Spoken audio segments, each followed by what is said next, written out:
Hey guys, Ch.7 here. Okay, it is Monday, March 23rd, 2020, and I want to thank you for visiting the Stonewall Research channel here on YouTube. Thank you very much. I really do appreciate it. Alright, guys, well, I don't know if you're affected by the whole coronavirus and medical martial law thing that we got going on now, but you may have to spend some time inside, and I figured, wow, people have to do that, and I'm a person who's certainly affected by this because I'm a restaurant worker. So I am temporarily laid off or furloughed or whatever you want to call it. I've got some time on my hands, but often not anything that I really wanted. I prefer to work if I can. So it's going to be very bad. Something's wrong here. I don't know what it is. I can't put my finger on it, but there's more to it than what's just going on. You can bet your bottom buck that something like that is going on behind the scenes, something a lot deeper. But that's not what this video is about.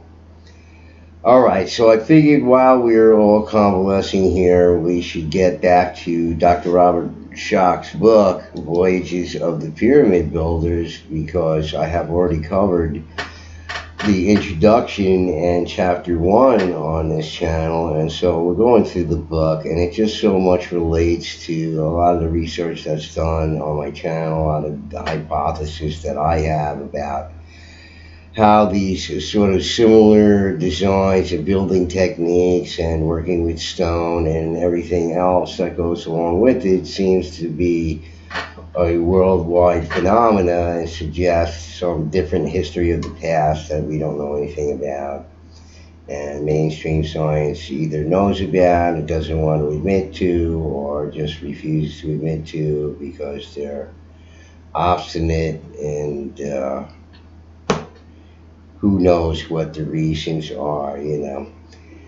It goes a lot deeper, I'm sure, but this is right in line with, what I think and directly related to people like Phil and Andrew. Phil from the Ancient Alternative View and Andrew from Ancient History Criticisms and their work on the nubs and Andrew's work on bevel block, etc., about these sort of shared sort of engineering and construction ideas with stone all around the world and what it suggests. And it certainly suggests a number of different things, but one of the things it suggests is sort of worldwide shared knowledge, maybe a worldwide civilization that was in communication with each other, which directly conflicts with mainstream's picture of the past, where all these different civilizations in the past supposedly had no contact with each other, which begs credulity because we have the evidence before our eyes, all these similarities in construction techniques, and it seems pretty evident that this was the story in the past. And I guess Dr. Robert Schoch thinks the same way because he wrote this book in the 2000s, so this is not a new idea. It certainly isn't a new idea overall. Many people in the past, there was all kinds of alternative ideas being spread around in the past about Atlantis and Mu and Lemuria and Hyperborea and everything else you can possibly imagine, but those things over time, because of people like Alice Herdlischka from the Bureau of Ethnology in the Smithsonian, sort of put an end to that sort of thinking. That was their object to do that. So let's read from chapter 2 in Robert Schoch's book because I think, it's very curious what he thinks about it. And it's, even if you don't agree with Schoch on any sort of level, but it's still interesting to hear what he has to say about it. And I certainly want to hear what he has to say about it. So This is chapter 2, This World's Many Pyramids, and he starts out with Egypt, certainly. By no means are the pyramids of Giza the only such structures to be found in Egypt itself, the Middle East, or even the Old World.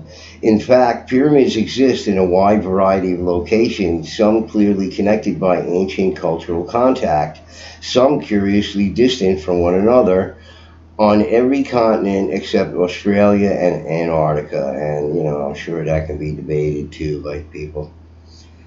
How they were constructed, by whom, and when are key questions whose answers point to a rethinking of the story of civilization and the capacities of our ancient ancestors. What exactly is a pyramid anyway? Say the word pyramid, and most North Americans and Europeans think immediately of the great structures of Giza, southwest of Cairo, with their characteristic geometry and well known reputation as the tombstones of pharaohs. The backside of the United States $1 bill even includes a pyramid surrounded by the cryptic Latin motto Annuit Soeptis Novus Ordo Seclorum. He, God, smiles on what we have begun, a new order of the ages, or a new world order. This image, with its powerful spiritual overtones, colors our very use of the word pyramid, quote unquote. And again, we have this sort of archetype in our head of the pyramid and sort of being the square to a point and four-sided, etc., etc. But as I mentioned in the last video, that we did on Voyage of the Pyramid Builders, that the pyramid at Giza is eight-sided, not four-sided. Yet, as we are about to see, the Giza pyramids are unique, local variations on a wider global theme. Giza is a single example of an ancient architectural paradigm, not the type or source of that paradigm. Spirituality is central to pyramids. Every pyramid is a metaphorical expression of a particular understanding of the relationship between humankind, the wider world of nature, and the yet wider world of the cosmos. Those understandings do differ. Aztecs at the time of Cortez, or the 3rd century BC Indian Buddhists under the king of Akoka, saw their world in a very different religious colors than did Khufu, Khafre, and Menkaure in the Egyptian Old Kingdom. Still, a sacred cosmological understanding expressed in religious ritual is an indispensable aspect of each and every pyramid's meaning and reason for existence. Of course, sacred cosmology underlies the other religious architecture, such as France's Cathedral of Chartres, India's Taj Mahal, Greece's Parthenon, or Tibet's Potala. As the great religious philosopher Mircea Eliade points out, holy buildings separate the space of the universe into the sacred and the profane. They create a point of sacred certainty, an axis from which the world begins. Pyramids achieve this purpose in a specific way. They stand apart from temples, cathedrals, and shrines by incorporating an architecture of mass. Charters or the Taj Mahal are a religious experience inside as outside. Both create immense soaring interiors that tell as much of their builders' cosmologies as the building's exteriors. A pyramid, by contrast, has little or no internal space. The point of a pyramid is its mass, the piling up of stone, earth, or brick into some immense and weighty shape. A mountain built by human hands. So again, a mountain built by human hands. I had mentioned this in one of my videos on the Giants, I think, about how if you don't have a mountain to live on or to be on or be near or whatever, you just make one in the form of a pyramid. And that's what Schoch is saying here.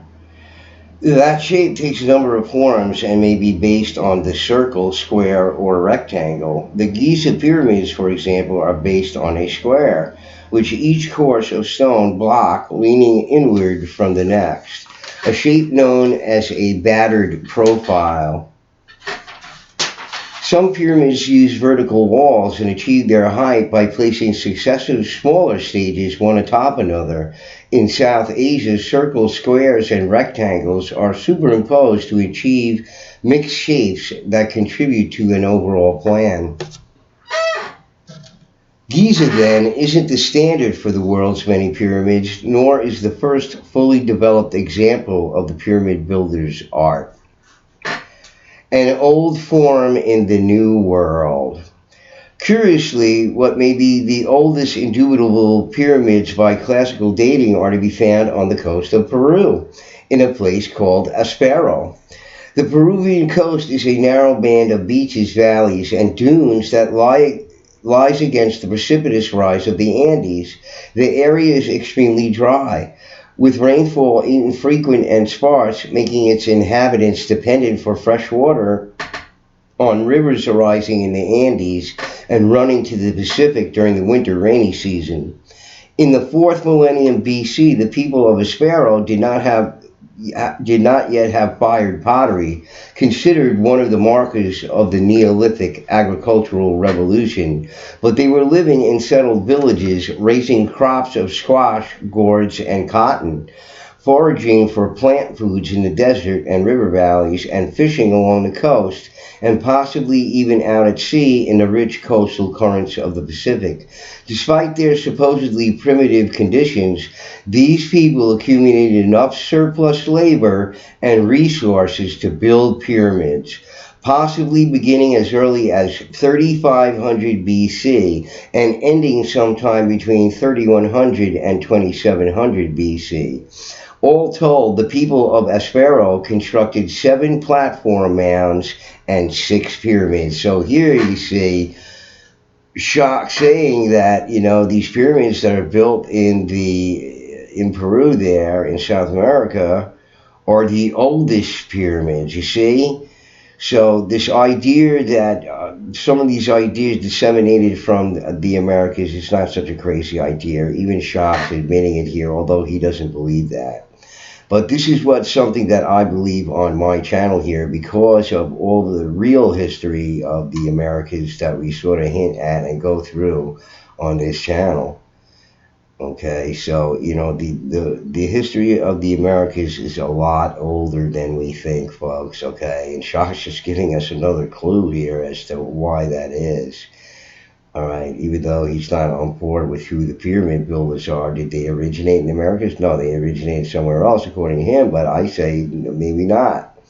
And some mainstream anthropologists and archaeologists doing research down there in South America even have said, well, maybe, Mesopotamia and Ur and the Sumerians is not the cradle of civilization. Maybe it's here in the Americas. That's what they were questioning. That's what they were contemplating. Okay, not just me. The 2 largest structures are known today by their dramatic Spanish names: Huaca de los Idolos, Holy Place of the Idols, and Huaca de los Sacrificios, Holy Place of the Sacrifices. Both structures are truncated pyramids, flat-top monuments in which small multi-room buildings were erected. The method of construction was unique. Workers wove strong, reedy grasses into nets that held about half a bushel of rubble. The filled net bags were then laid in place to construct the mass of the pyramids, much as the Egyptians used blocks of stone or the Mesopotamians mud brick.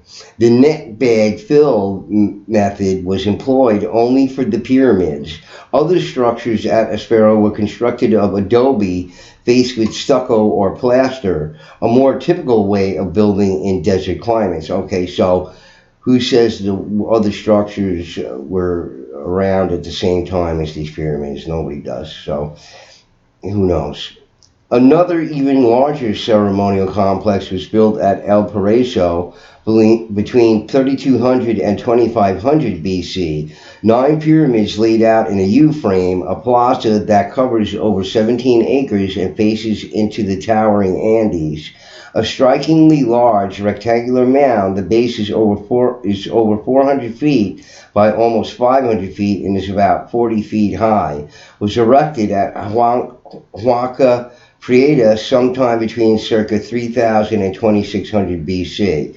Recent excavations of yet another site in a remote Peruvian valley have revealed a more impressive set of pyramids surrounded by the oldest known city in the New World, dated to as early as 2627 BC, called Corral, and located in the Supe Valley, about 14 miles from the coast.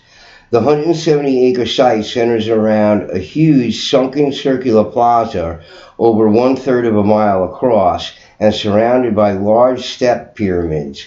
The largest of the pyramids stands 65 feet tall and covers an area larger than a football field. The dwellings of Corral's elite, made of stone with large rooms and plaster walls, were built close to the pyramids, whereas lower class dwellings constructed from mud and cane lay further out, closer to the edges of the city. Like the pyramids at Espero and El Paraíso, those at Corral were made of rubble and stone, carried in woven reed bags and piled up behind retaining walls. We know almost nothing beyond the fact that these ancient people constructed the earliest monumental pyramids. Exactly who these people were or why they built these curious and fascinating structures remains an unanswered and potentially very important question. The land between the rivers. If we shift from the New World to the Old just after the first mounds at Aspero, we find the next phase of pyramid building beginning among the Sumerians of Mesopotamia.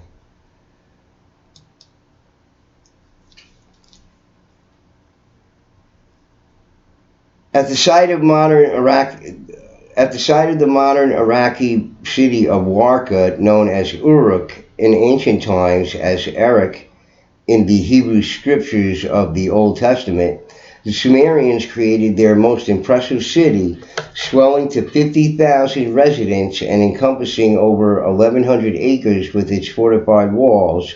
Uruk became the world's first known urban center. It was a religious site as well as a political and administrative capital, dotted with temples and shrines. Okay, so it's a political and administrative capital. Well, that's how a lot of these ancient areas are handled, and the same sort of thing was going on here in the Northeast, believe it or not, with the stone walls, chambers, effigies, cairns, and you name it over here. American Stonehenge, all sorts of Neolithic dolmen and constructions around the Americas just that are unbelievable. It's one of the most unbelievable ancient sites in the whole entire world. It's one of the largest sites in the whole entire world. My channel definitely supports that idea.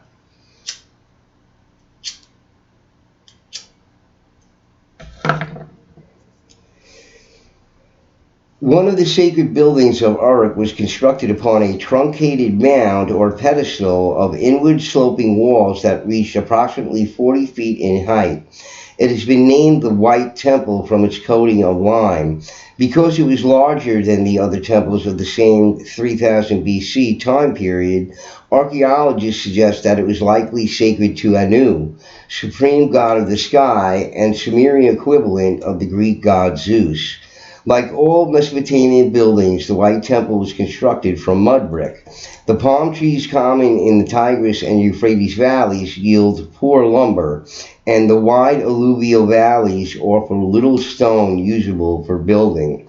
The Sumerians mixed clay with straw, formed it into bricks, left them to dry in the sun, or baked them in kilns, then mortared them into place with bitumen, which was imported from what is now western Iran. Over the following centuries, the platform temple grew into the ziggurat, or stage tower. Ziggurat, quote unquote, derives from the later Babylonian verb zagaru, which means to be tall or lofty. Essentially, a ziggurat was a step pyramid built by setting successive smaller platforms one upon another. This form flowered in the city of Ur under the king known as Urnamu, the first king of Ur's dynasty, 3, 2112 to 2016 BC, rebuilding and extending an original structure that was probably contemporary with the White Temple. Urnamu created a massive ziggurat. According to the reconstruction completed by Sir Charles Leonard Woolley between 1929 and 39, the ziggurat of Ur comprised three terraces linked by majestic staircases. The third and last terrace supported a temple or shrine dedicated to the moon god Nana. Unfortunately, only the first two terraces, still impressive for their mass and architecture, remain. The lines of the ziggurat were built with slight curves that prevented the optical illusion of weakness had they been straight, a principle used by the Greeks of Periclean Athens in the building of the Parthenon over 1600 years later, and one that shows the artistic sophistication of these long ago people. And not only that, the people at Galena Canyon and Hovenweep and the Salmon Ruins also built with squarish buildings but with rounded sides. Okay, that was common with the towers at Galena Canyon. Same sort of thing was going on there. Round towers and squarish towers with rounded edges. A second flowering of the ziggurat came during the reign of the Babylonian king Nebuchadnezzar II, who ruled from 605 to 562 BC. An earlier Babylonian kingdom had been destroyed by the Assyrians in 689 BC, and Nebuchadnezzar's father, Nabopolassar, established a new dynasty and rebuilt the ruined city. According to the story told by Babylonian inscriptions, Nabopolassar himself carried clay and brick to build the great ziggurat in thanks to the god Marduk for restoring the city. It fell to Nebuchadnezzar to finish this monumental task. Named Edamanaki, meaning house of the foundation of heaven and earth, and rising in 7 steps in a height of 295 feet. This massive ziggurat in the city of Babylon is thought by many scholars to have been the inspiration for the Tower of Babel, whose story is told in the Old Testament book of Genesis. Nebuchadnezzar built another ziggurat at Burj Nimrod, one side of whose base measured 270 feet.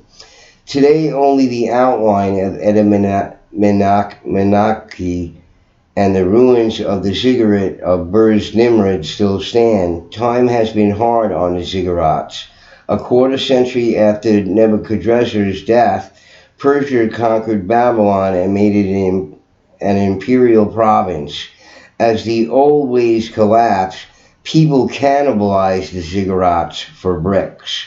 And although it rains relatively little in the Mesopotamian desert, precipitation eventually wears away mud brick like salt on ice.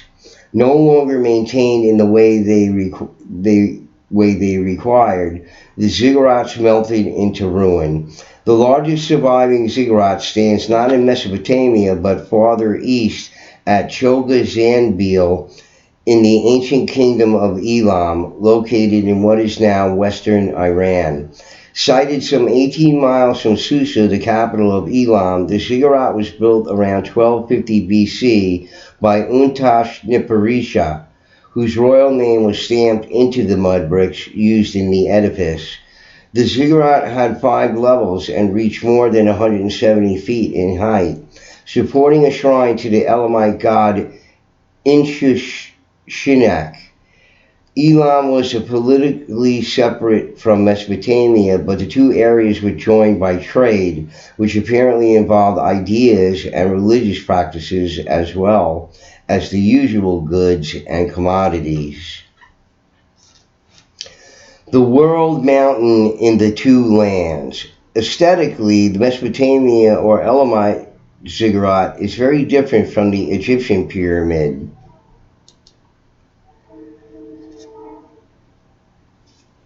Clearly, the Egyptians did not simply import Mesopotamian ideas and imitate them, nor did such copycat emulation apply the other way around. Still, pyramid buildings was a major fact of religious, social, and political life in both regions in about the same time period, at least according to the standard chronologies. Different as they appear, the pyramids of Egypt and those of Mesopotamia are roughly contemporary and were a focus of the energies of both societies in the second and third millennia BC. According to the standard explanation, the building of Egyptian pyramids can be traced to the graves of the pre-dynastic period, when important personages were interred in pits marked by simple mounds of sand and gravel. Just before the time of Menes, circa 3000 BC, the founder of the dynasty that joined Upper and Lower Egypt into one kingdom, burial pits had developed into neat boxes of mud brick sunk into the earth and divided into rooms or chambers. During the first two pharaonic dynasties, this pattern became more complex.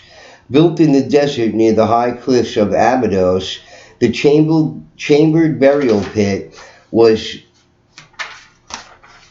Okay, so I'm not sure, I don't have that all there. It's talking about the Madam structure of the Egyptians. The Madam structure was the first attempt by the Egyptians to turn a step pyramid into the pure geometric form we now think of hearing pyramid. 8 steps were constructed, then stone blocks were added to fill the steps and create a smooth exterior. That was when the trouble began, according to one theory.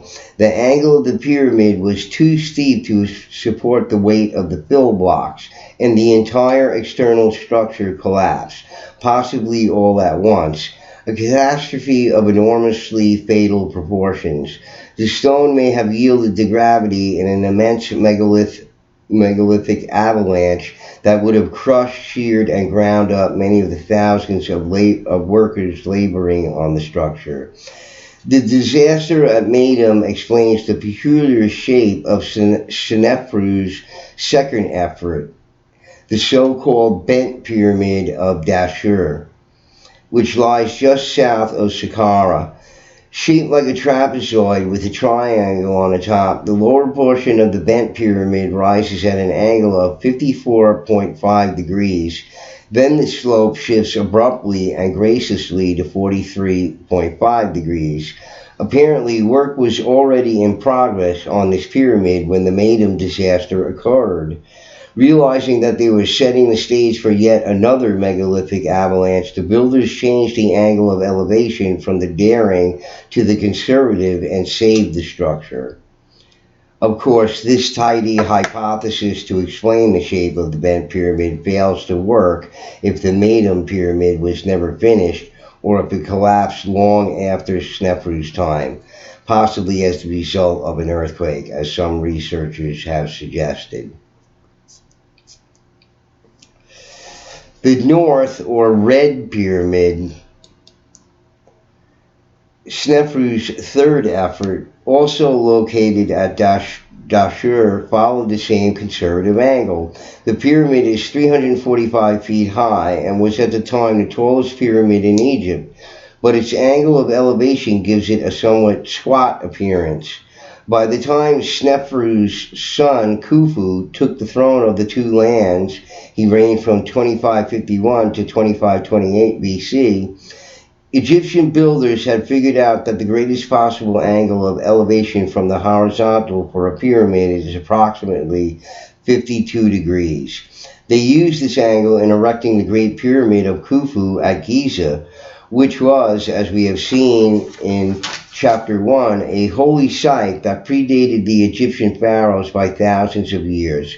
Perhaps the holy antiquity of the place inspired Khufu, for the structure attributed to him represents the triumph of monumentality in pyramid building along the Nile. Khufu's pyramid is only a little longer on each side of the base than Snefru's North Pyramid, 256 feet compared to 756 feet compared to 722. But the steeper angle of elevation makes it nearly half again as tall and massive. At a height of 481 feet and a volume of approximately 3 million cubic yards, it is far and away the largest pyramid built in the Old World. It remains a marvel that a structure of such ambitious immensity could have been built in the mere 24 years Khufu held throne. When it was first complete, Khufu's pyramid was a sight we can now only imagine. It was finished with a layer of fitted, polished white limestone that gleamed like 1,000 full moons. Long after the Old Kingdom had passed, people who knew nothing of that lost glory pulled the limestone off and carried it away to build Cairo. Khufu's successor, Ch.2, 2528 to 2520 BC, built a much smaller pyramid at Abu Rosh.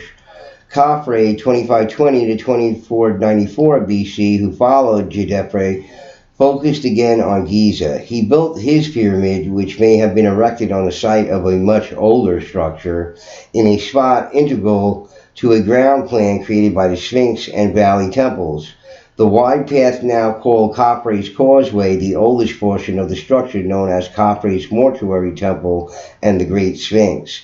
His pyramid is slightly steeper than Khufu's, achieving an angle of little over 53 degrees. It is about 50 feet smaller on the side base and 10 feet shorter.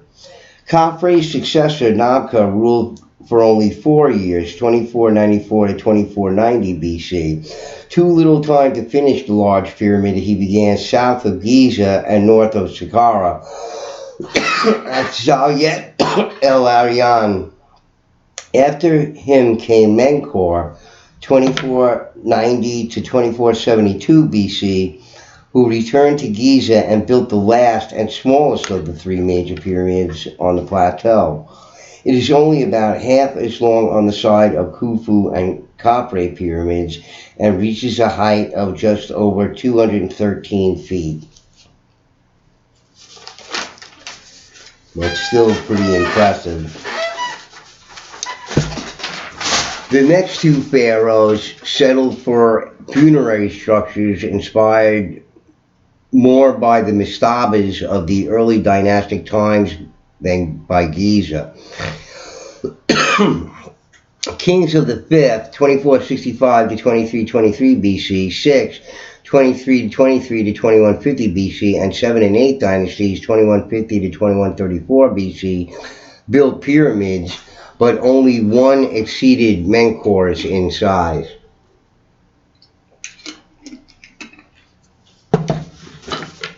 The workmanship is generally considered inferior to the grand designs realized at Saqqara, Dashur, and Giza. Thereafter, Egypt collapsed into political upheaval, an event whose causes we shall examine more closely in Chapter 8.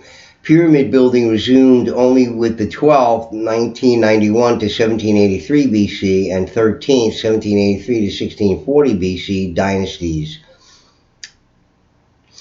The 10 structures left from this period are all approximately the size of Menkaure's pyramid or smaller. The cores of these Middle Kingdom pyramids were rubble held in place by retaining walls, and later mud brick, rather than the solid stone blocks used in the Old Kingdom. The Golden Age had long passed. Renaissance to the south. Egypt pyramid building spanned a millennium. In that long reach of the time, more than 90 pyramids were constructed, counting the smaller satellite structures as well as the larger and better known monuments. Remarkably, about twice that number were built over another millennium in Nubia, far up the Nile in what is now the northern Sudan, beginning about 800 years after the last royal pyramid was raised in Egypt. The kings of Cush, as this land was known to the Egyptians, posed an apparent threat to the pharaohs of the 12th dynasty, who built a frontier outpost to keep the Kushites out of their realm. Egypt's New Kingdom, 1550 to 1070 BC, annexed Kush as part of Egypt's Nubian province. But this control ended with the breakup of the Egyptian kingdom into a series of unfriendly principalities that quarreled and made war on one another. About 770 BC, a powerful Nubian kingdom extended its control north into the Egyptian heartland, taking first the southern city of Thebes and then advancing north. The Nubians assumed control of the ancient two lands. The Nubian king Pi, 750 to 712 BC, united Egypt once again and founded the 25th or Nubian dynasty, which held power for almost a century. Up until the time of Pi, the kings of Kush were buried unmummified beneath large round mounds covering circular underground pits divided by walls. Sounds familiar, like the ones found with the Bell Beaker people and the predecessors to the Adena, and perhaps even the Adena.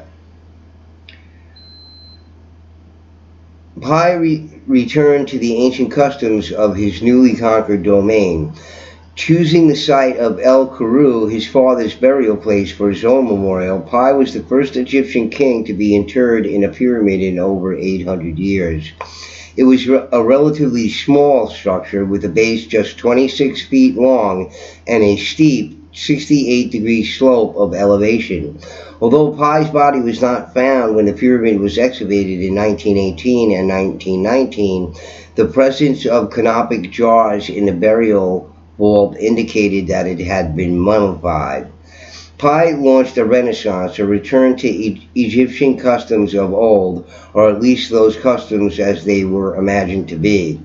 3 of his successors were buried at El Kuru, along with 14 queens, each in her own pyramid. The site also yielded 24 buried horses and 2 dogs. Taharka, 690 to 664 BC, the next to last Nubian pharaoh, moved his pyramid site to a place called Nuri on the other side of the Nile. The Assyrians forced the Nubian dynasty out of Egypt and back to Nubia, taking the throne of the two lands for themselves. The Nubian kings, however, continued their pyramid burial practices, complete with mummification, creating a new Egypt outside Egypt. The mummy of the Nubian king Aspelta, who died in the middle of the 6th century BC, was placed in a massive granite sarcophagus whose 4-ton lid was decorated with excerpts from the pyramid texts found inscribed on the walls of various burial chambers and antechambers in some pyramids beginning in the late 5th dynasty. The Egyptian Book of the Dead and images of various Egyptian deities. Until the end of the 4th century BC, pyramids continued to be built at Nuri.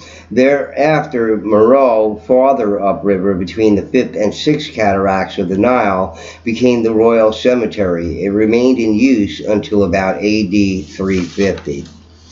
A number of important characteristics distinguish the Nubian pyramids. For one thing, they are relatively small and remarkably standardized, varying little from one to the next. Nubian pyramids were also used by more members of the royal family than just the king and his queen, and many of these important personages took a great deal with them into the other world. Jewelry and other finery, weapons, horses and dogs, and even companions and servants who were apparently sacrificed to accompany the dead on the journey to the other world. Just as the Nubians copied the Egyptians, the Romans during the late Republic and imperial times adopted many Egyptian styles and influences. A Kush-style pyramid was built in Rome circa 12 BC for the praetor Gaius Cestius during the reign of Augustus. Another larger pyramid stood in an acropolis on Vatican Hill, but it was largely destroyed by the 16th century AD. It is very likely that more pyramids once took their place among the tombs that lined the roads leading in and out of Rome. The realm of the lotus. And, we can't tell what that is with all those nicely planted trees on there. Our Chinese friends, look. History of humankind doesn't belong to anyone. The Chinese, the Native Americans, keeping it from other human beings is just criminal. That's all there is to it. Doesn't matter what you say or what you went through or who you hate and everything else.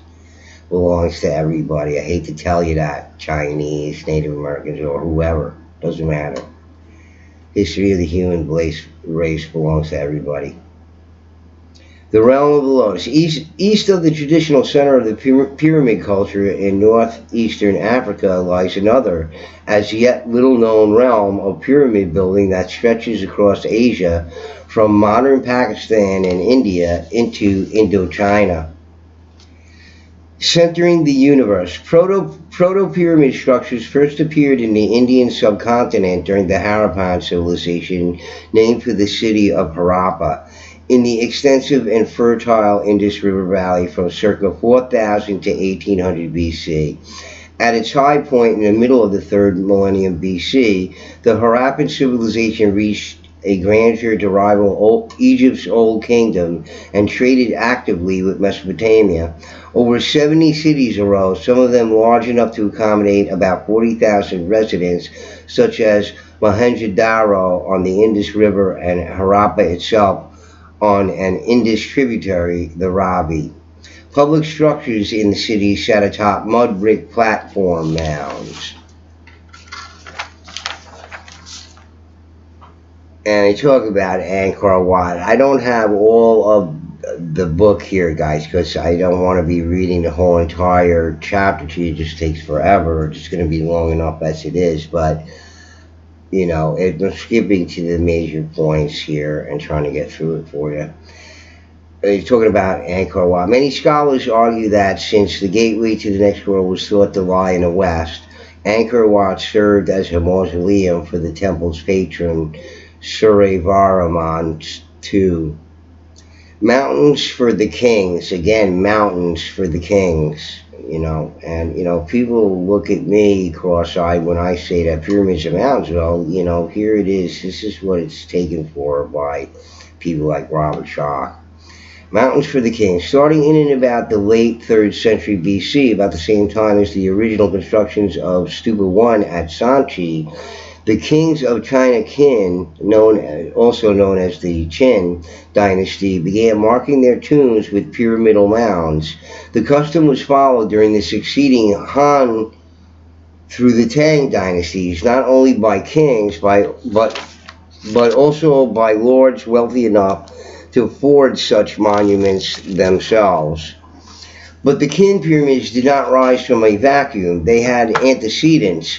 One such predecessor is a contender for the title of oldest pyramid, a structure dating back to approximately 3000 BC or earlier that was discovered recently near Sijiazhi, about 230 miles northeast of Beijing, in the Inner Mongolia Autonomous Region of northern China. Located on a mountain ridge and attributed to the Hongshan culture, variously dated from before 4000 BC to 2000 BC. The structure is described as a three-story, pyramid-shaped, layered stone platform whose base measures nearly 100 feet long and 50 feet wide. The top of the structure contains 7 tombs and the remains of an altar. Pottery fragments found around the altar that bear the ancient Chinese character for rice, stone statues of goddesses in some of the tombs, and a symbolic phallus, lingam or linga, carved on the wall of one tomb, may all point to rituals associated with the site. The Chinese archaeologists involved with the excavations have suggested that there could be an astrological and thus an astronomical significance to the monument. Additionally, there is evidence for numerous and substantial burial mounds during the Shi dynasty of the late 3rd and early 2nd millennium BC. During the Shang and Zhou dynasties, which ruled from circa 1600 BC to the late 3rd century BC and preceded the Qin,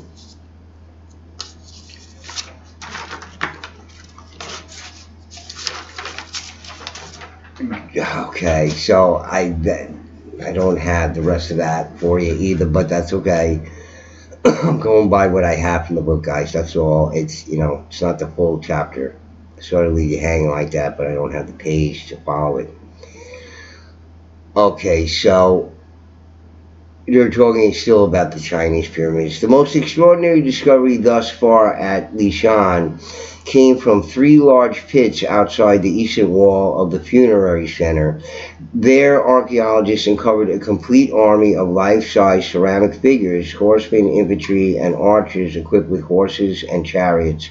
Unlike toy soldiers cast from the same mold, the fighters of Li Shan are individuals, each with unique features that suggest distinct personalities. Apparently, these figures served as stand ins for the bloody ritual slayings that had accompanied Shang and Zhao burials. There may be similar mountain like pyramid structures on Japan, now long eroded and practically unrecognizable as pyramids. Writers on the topic have pointed to a number of curiously shaped hills in Japan and argue that they are in fact lost pyramids. Whether they are or not will remain unknown until a serious investigation is undertaken, which, again, a serious investigation needs to be undertaken there. And who's going to do it and when. I had originally, intended to do this chapter, more truncated form, and that's why I don't have some of the pages because I didn't need to go over some like the clay terracotta army there at Lishan and stuff. It's just really not necessary to go over that, but I'm reading everything I have anyway. All right, so let's move on from China there and get into the Americas here. The long leap to Mesoamerica, conditioned as we are by the continuing preeminence of the Giza pyramids to think of their form as distinctly Old World, it may come as a surprise to realize that the Americas contain more of these monumental structures than the rest of the planet combined. The brave scholar May Weber has suggested that 100,000 pyramids, some of them admittedly quite small, remain to be discovered in Mexico alone. Count in the other countries of Mesoamerica the region that encompasses eastern and southern Mexico, Guatemala, Belize, northern El Salvador, and Honduras, and the total number becomes staggering. Mesoamerican cultures built pyramids from the beginning of the first millennium BC until the Spanish conquest in the early 16th century AD, a 2,500-year reach that equals the span of the pyramid building activity of Egypt, Nubia, and Mesopotamia. Interesting there. That should be telling everybody something too, but it doesn't seem to tell anybody anything. Everything in the Americas had to come from outside of the Americas and be influenced by it and blah blah blah blah blah. I'm sorry, I'm not buying it. The Olmec beginning. Look, we just don't know the story of the past, folks. That's just the bottom line. The Olmec beginning, located on the Gulf of Mexico in what is now the Mexican state of Veracruz, La Venta seems an unlikely place for the beginning of Mesoamerica's pyramid cultures. An island set in a tangle of swamps, grasslands, and dense forests, this low-lying region is swept by heavy wind and rain for much of the year. Yet it was here that the people we know as the Olmecs first arrived in about 1100 BC. Okay, so that's what we're looking at here, guy. La Venta. The new arrivals, okay, the new arrivals whose origins are unknown cleared the land and built a ceremonial center along a natural ridge in the island's middle. The focal point of the complex is a great pyramid of tamped clay, okay, similar to other pyramid structures built up in the Americas. And this is what the people of supposedly of Cahokia, when they repaired, we'll get into it when we talk about Cahokia, but supposedly they repaired, the people who built Cahokia repaired it, and the repair sagged. Well, I'm sorry, the people who are they're saying built Cahokia didn't build Cahokia, and they had no idea how to repair it because they weren't the ones who built it. It's clear as day, folks. Set upon a wide, low platform, the pyramid looks something like an upside-down cupcake, a truncated cone with a flattened top and fluted sides carved by 10 enormous gullies. Although deepened by erosion over the millennia, the flutes were part of the original construction and were created by the pyramid's builders. One hypothesis to explain La Venta's curious shape cast it as an imitation volcano. It does indeed resemble the volcanic cones common to the Tuxtla Mountains 60 miles up the coast. Since the Olmec homeland remains unknown, it is possible that the people migrated from the mountains and built a reminder of home in their new abode. There is more to La Venta, however, than immigrant nostalgia for an abandoned past. The pyramid forms the center of the two large complexes of buildings, plazas, and monumental sculptures, offering pits, and tombs that were built in stages from 1000 BC until about 400 BC, which is when the Olmecs abandoned the site. Much of the material was brought from far away, colored clays from distant regions, basalt from the Tuxtla Mountains, tons of jade and serpentine from a still unknown source.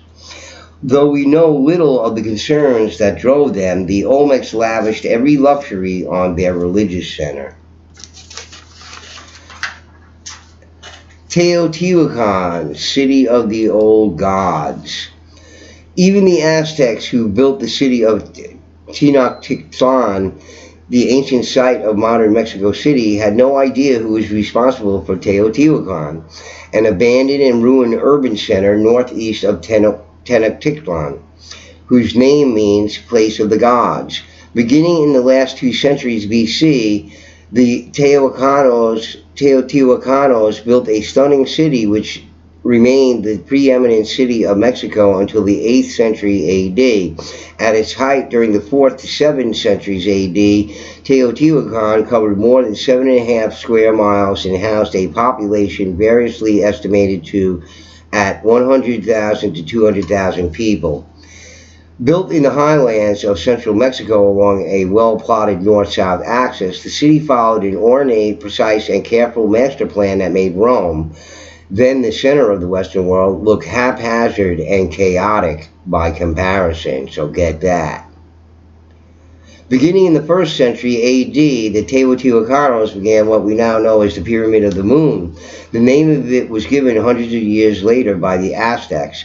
This pyramid was enlarged and rebuilt 5 times over the next 2 centuries, a common pattern with Mesoamerican pyramids, with a major leap in complexity occurring in the 4th phase. At about the same time the initial phase of the Pyramid of the Moon was completed, the Teotihuacanos started the Pyramid of the Sun, completing their most stunning achievement by circa AD 250.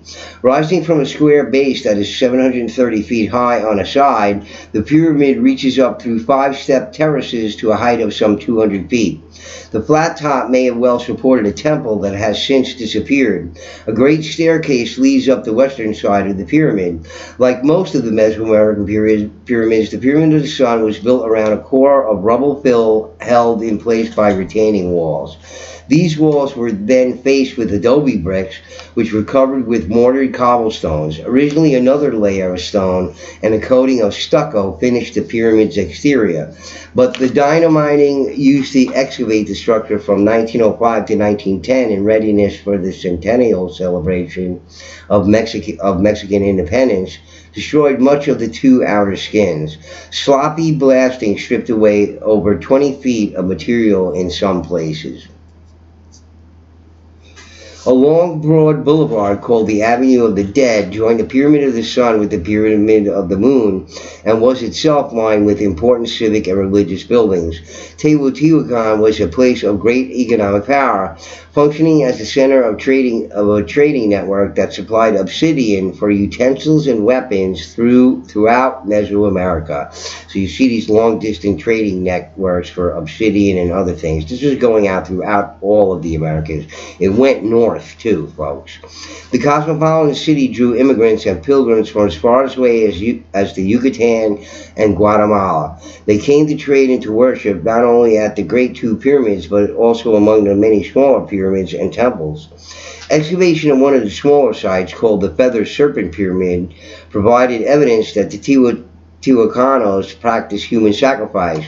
More than 130 skeletons, clearly soldiers and possibly prisoners of war, were found. Even more sacrifices, complete with military gear, including animals as well as human, have been uncovered in the Pyramid of the Moon by recent excavation conducted by Arizona State University and Mexico's National Institute of Anthropology and History. Leopoldo Batras, who oversaw the first destructive excavations of the Pyramid of the Sun, found the bodies of sacrificed children buried at the corners of each of its 5 levels. Okay, so 130 skeletons found there as sacrifices don't sound like a whole lot to me. You would think there would be like hundreds and thousands there or something like that. I don't know. It just, they say about these sacrifices here, maybe they were less frequent and had to do with more specific errors and incidences in their history. Maybe they have to do with cataclysms or whatever it is. They have to study these things a lot further, folks. Trust me. They know very little. About AD 700, the population of Teotihuacan fell dramatically. Then the remaining inhabitants deliberately burned the city and moved to the east. Consigned to the elements, Teotihuacan was soon covered by dust and vegetation. Ironically, this fate ultimately saved it from destruction by the Spaniards, who, fired by the Inquisition's fierce cruelty towards non-Christians, destroyed much of ancient Mexico's heritage. Clueless as to what lay beneath those tree-dotted, oddly shaped hills in the northeast valley of Mexico, the area around modern Mexico City, the Spaniards let Teotihuacan be. The magnificent Maya, and I don't know if they're so magnificent, but who knows, they attributed a lot of things to the Mayans that I think are incorrect and belong to another people. Still, again, these people, and even at the Teotihuacan there, I do videos on my channel where it's been uncovered that there's second occupation there by the people who are supposedly there, and different kinds of construction all together. You can see a video on my channel about it. The magnificent Maya. Some of these immigrants and pilgrims who made their way to Teotihuacan's pyramids and temples were Maya from southern Mesoamerica, particularly the Yucatan Peninsula and bordering areas. Inspired perhaps by what they saw in that great metropolis and possibly influenced by the Teotihuacanos, the Maya began building pyramids of their own. Between the 2nd and 3rd centuries, and particularly during the classical period, circa AD 550 to 950, the Maya erected a series of religious complexes whose prominent structures were step pyramids. Many of these structures survive today in such places as Palenque, Uxmal, Zucfil in Mexico, Tikal, Camanlajuyu, and Saibal in Guatemala, Copan in Honduras, Tazumal in El Salvador, and Altunja and Caracal in Belize. Like the Mesopotamians and the Buddhist builders of the Great Stupa or Borobudur, the Maya constructed step pyramids whose topmost level supported a temple, and like the Teotihuacanos, they built and rebuilt the same structures again and again. The name Uxmal actually means thrice built in the Mayan language. In fact, the famous pyramid of the magician or sorcerer at the site actually underwent 5 phases of construction, circa 9th and 10th centuries AD. Apparently, this rebuilding renewed the relationship of succeeding Maya kings with the realm of the gods. Mayan pyramids served various and unique purposes. According to legend, the pyramid of the magician or sorcerer was built by the god of magic, Itzamna, as a site for training healers, astronomers, mathematicians, shamans, and priests. The Mayan Toltec temple of Kukulkan, also known as the Feathered Serpent, the same deity honored at Teotihuacan,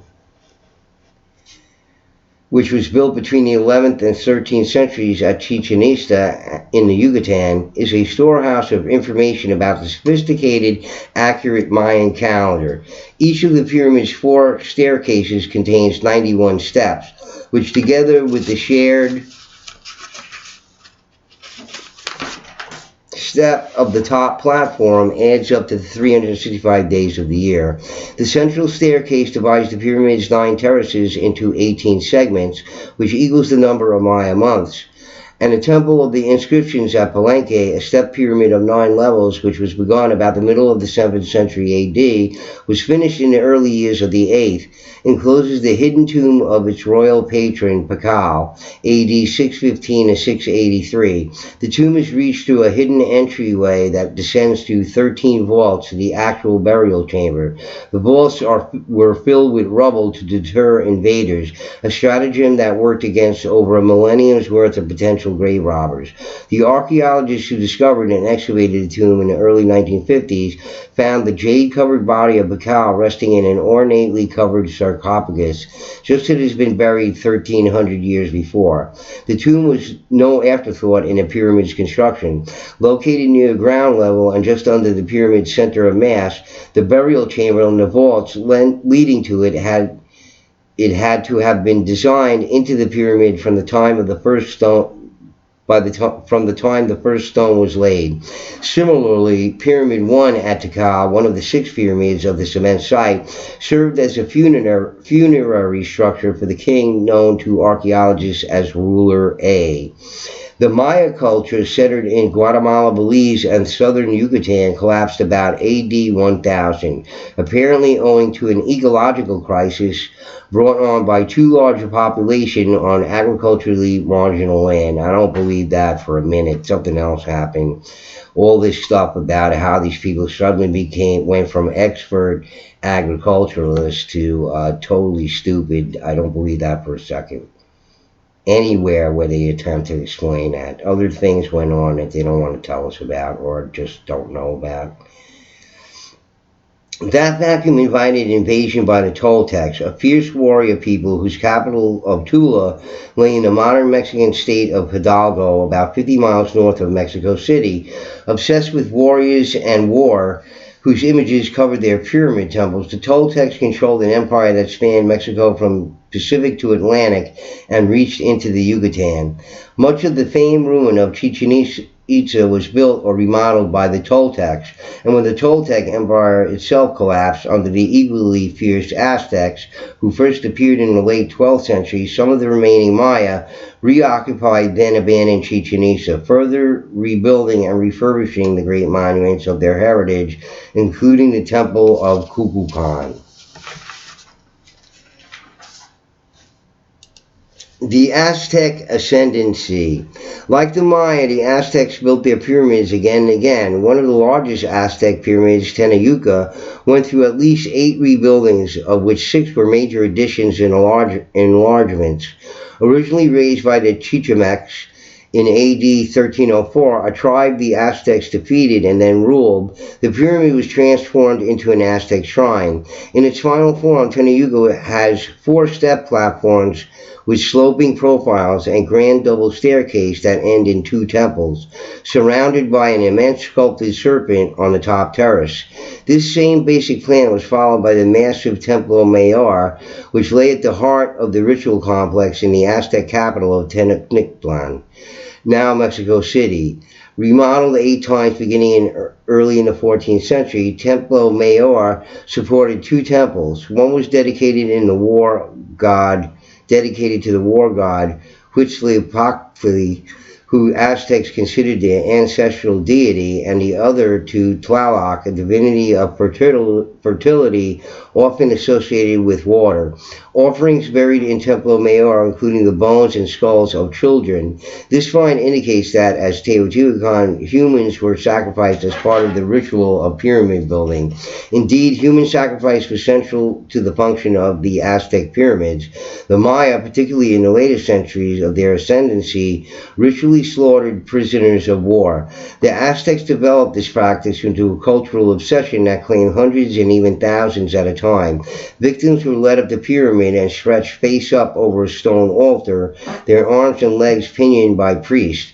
Another priest wielded a flint knife to slice open the victim's chest and pull out the beating heart, which was offered to the gods of the sky.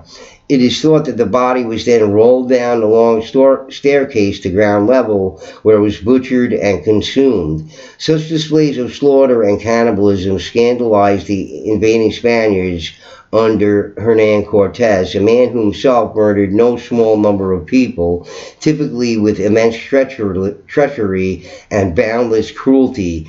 Cortez made an example of the holy city of Cholula, where the Aztecs had appropriated an immense earthen pyramid originally built by the Toltecs and remodeled it, as usual, again and again, into a structure of sacred to Quetzalcoatl, a feathered serpent known as the Maya as Kukulkan.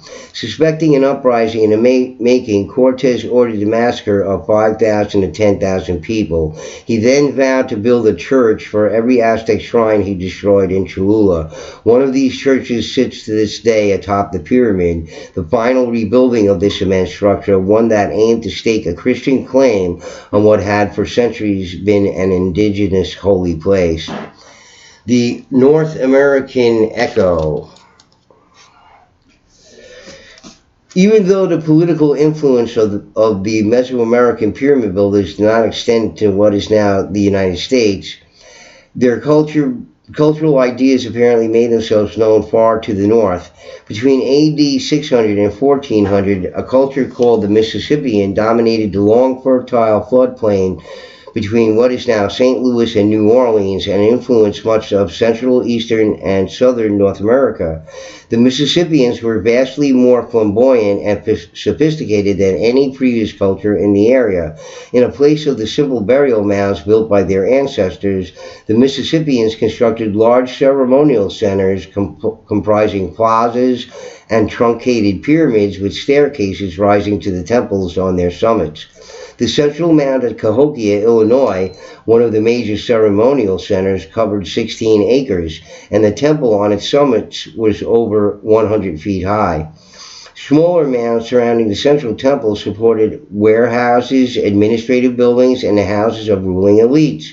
The religious symbolism of Cahokia, which reflects a fascination with human sacrifice and the sun, along with architecture of pyramid and plaza, has unmistakably Mexican air, despite its great distance from the pyramid centers of Mesoamerica. And you can see the similar things along the stone walls. There were not only administrative areas, but there are also all these other things they're talking about here. Warehouses, administrative buildings, and houses of the ruling elites. Well, the stone wall areas of the Northeast can be treated the same way. Peru, the closing circles. South of Mesoamerica in Peru,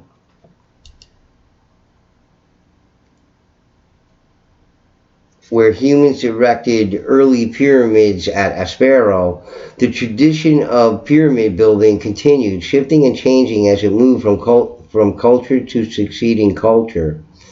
Beginning circa 1900 BC, coastal peoples in Peru built a series of ceremonial centers that mirrored the more ancient site of El Paraíso, truncated pyramid mounds in a U-shape facing the Andes.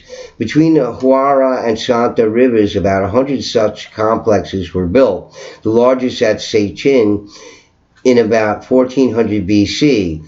There the mound measured almost 1,000 by over 800 feet and reached a height of more than 130 feet. The same U-shaped mountain-facing plan is found in the northern Andean highlands at Chaban de Huantar, which is the site of one of the earliest known South American civilizations.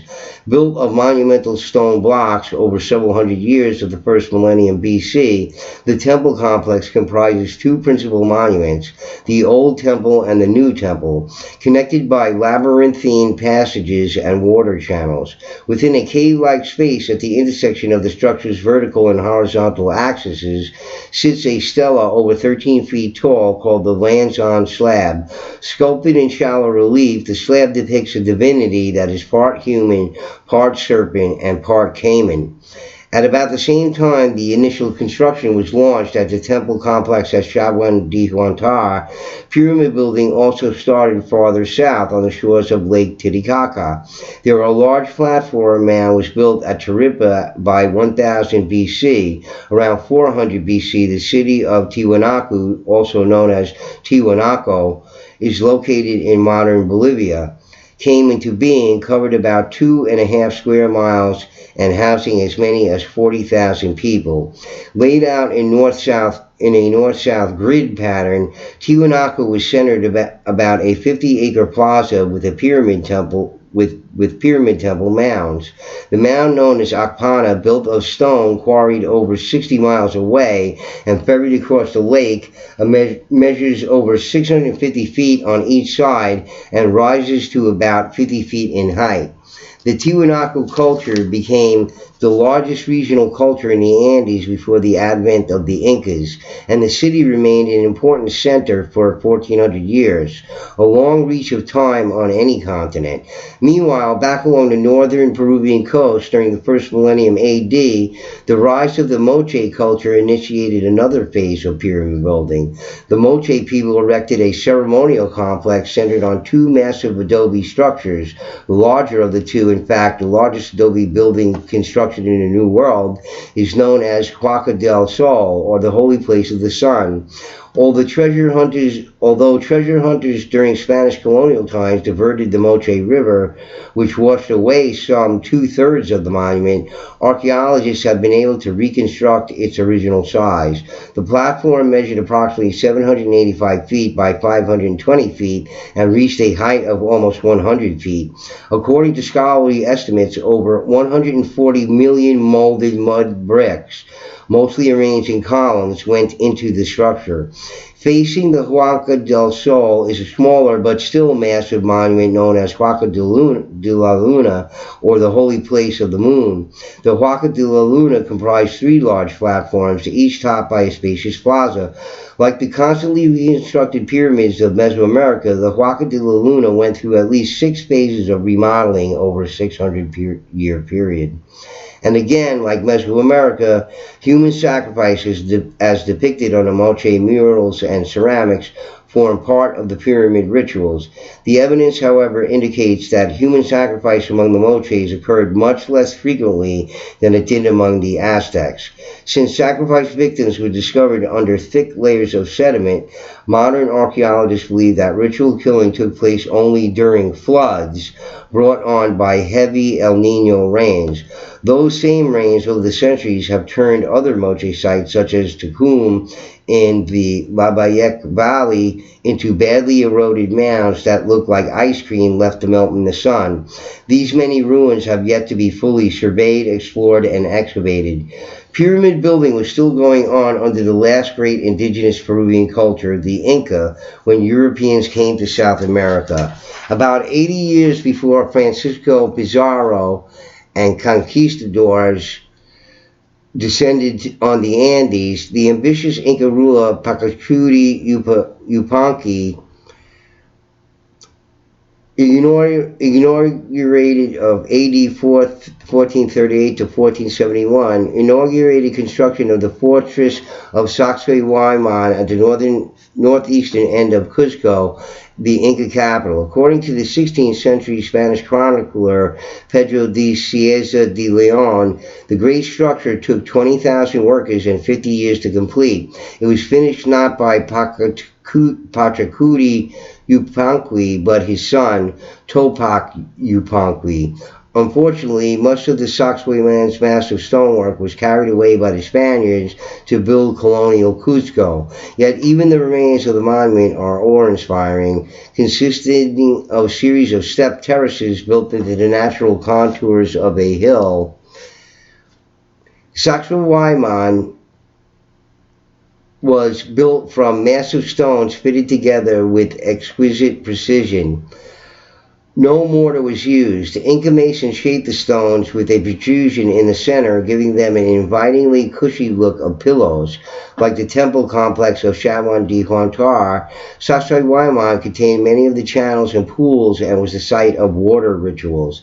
The center of these rituals was very likely a prominent rounded structure still visible in the ruin.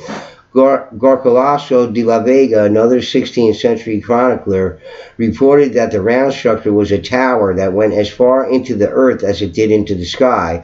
Although this remark is apocryphal rather than archaeological, it is strongly reminiscent of the world axis concept embodied in Buddhist stupas. Perched high in the Andes, the well-known Inca city of Machu Picchu, middle 2nd millennium AD, the name means old peak in the Quechua language, is not strictly speaking a pyramid, but it draws from the vocabulary of pyramids. Built on the mountaintop that rises some 2,000 feet from the Urubamba River, Machu Picchu contains temples, palaces, baths, storage rooms, and about 150 houses built from the mountain's own gray granite. Building blocks of 50 tons and more are fitted with the same exquisite perfection as those at Sacsayhuaman. In its way, Machu Picchu is analogous to the pyramids of Mesoamerica. The mountain serves as the pyramid, and the city at its top plays the role of the summit temple. Pyramids or not? Question mark. If Mexico alone contains 100,000 pyramids, many of them still undiscovered beneath centuries of geological change and jungle growth, then it may well be the case that pyramids are to be found in other places where no one has thought to look for them. In a manner of speaking, the existence of pyramids depends on the eye of the beholder.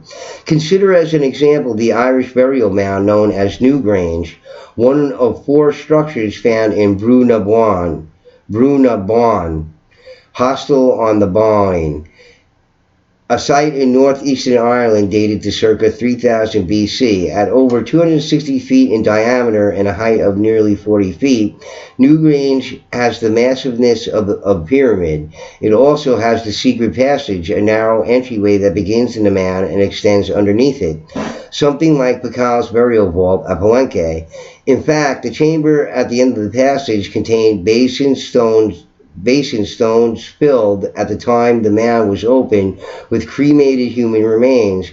Newgrange was originally faced with tons of shining white stone brought from the Wicklow Mountains many miles to the south and most likely ferried up the coast. That whiteness is reminiscent of the gleaming limestone of the Djoser's Step Pyramid and Khufu's Great Pyramid, as well as the shining purity of the White Temple of Uruk.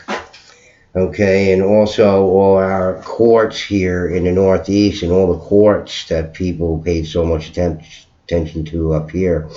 Whiteness is a key characteristic of another pyramid candidate, Silbury Hill, which is located just south of the village of Avebury in England's Wiltshire.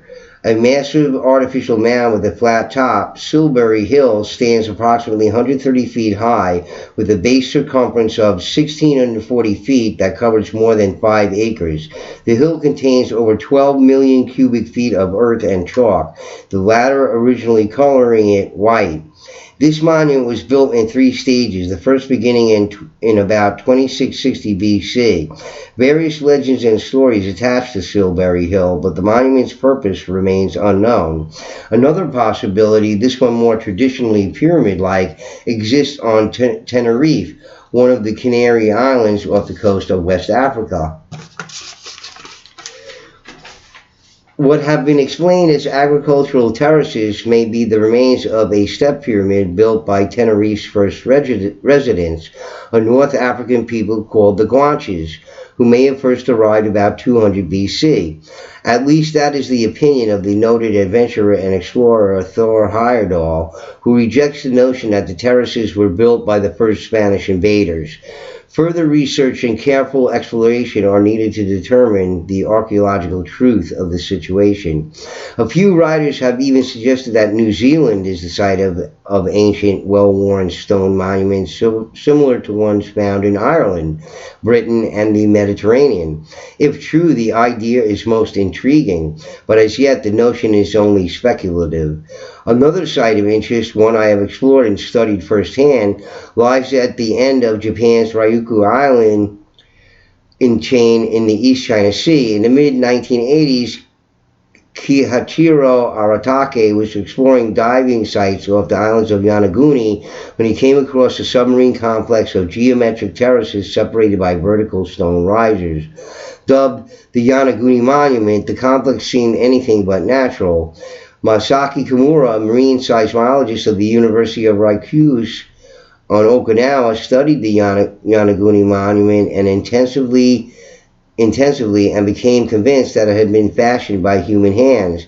Since the monument would not have been built underwater, its construction probably occurred when the level of the East China Sea was much lower in the 8,000 to 6,000 BC time period. It is also hypothetically possible that the monument once stood higher and then sank during a catastrophic earthquake or subsidence, but as yet I have seen no evidence to support this idea. While, the seas definitely have risen and receded and all kinds of things, who knows, dozens of times for all we know.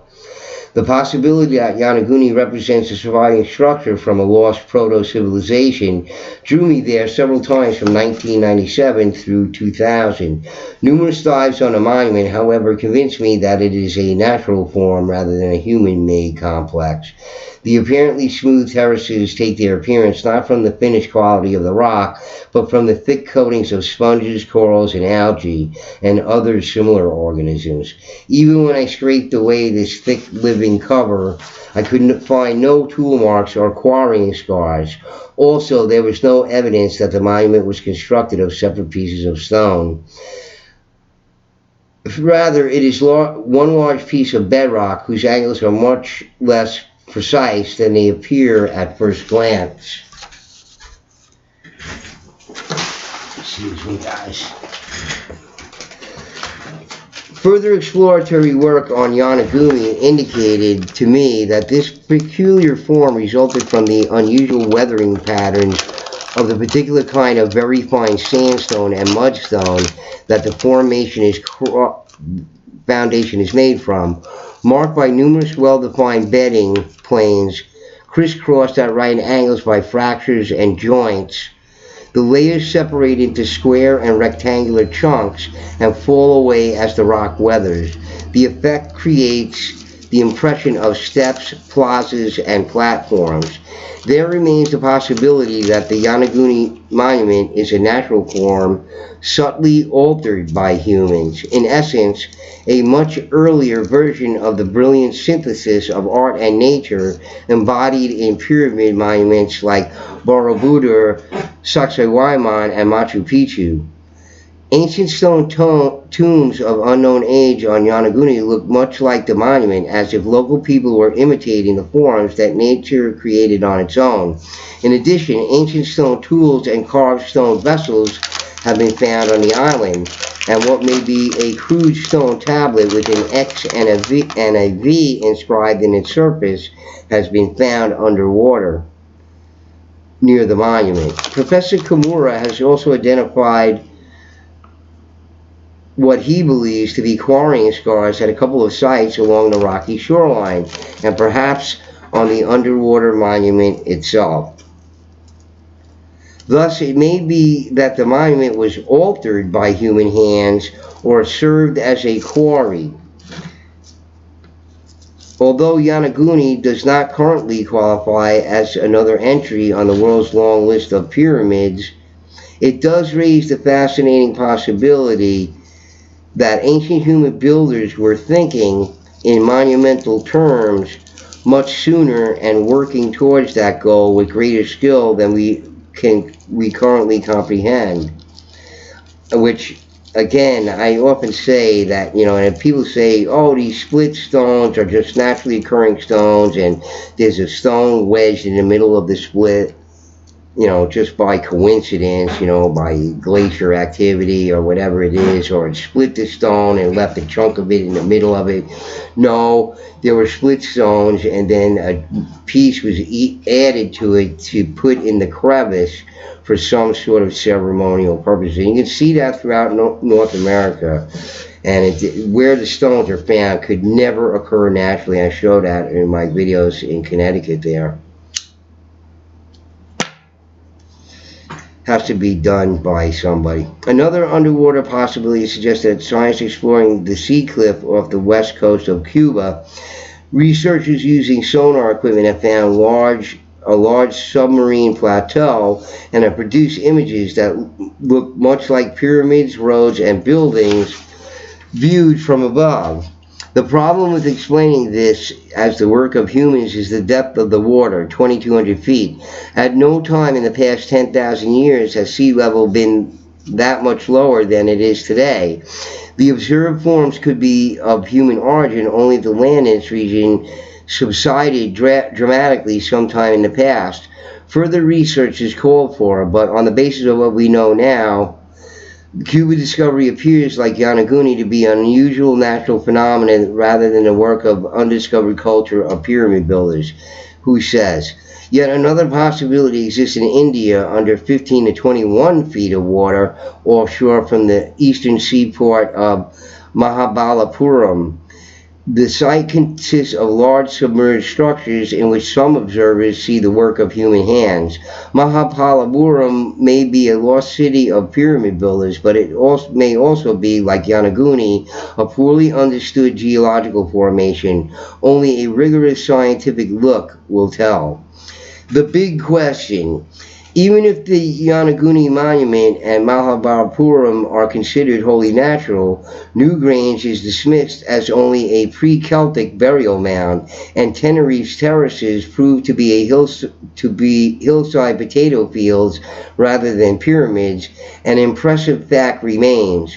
From the end of the 4th millennium BC until the time of the Spanish conquest of Peru and Mexico in the 16th century AD, humans were building pyramids.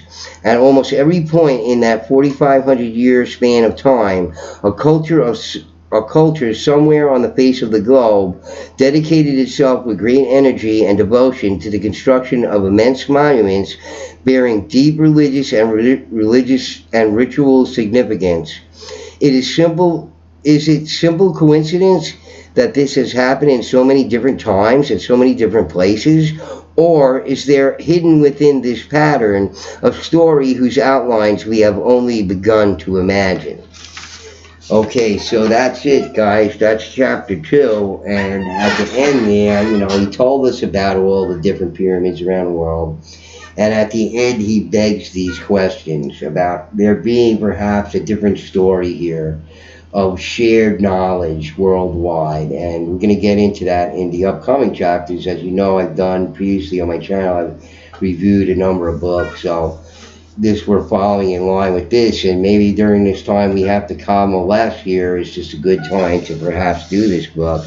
But I won't be able to get back to it, unfortunately, until the library opens up again. I can only get what I can get online. So in any case, guys, it was most, 99% of the chapter, and if I would have included, originally I planned to do a much shorter version, but might as well hear it while we're convalescing here, because, it all is very interesting. All right, guys, so if you like the video and the audio book here, give me a like, and I'll be back with you soon with a new interesting video, and we'll get back to the Giants as well.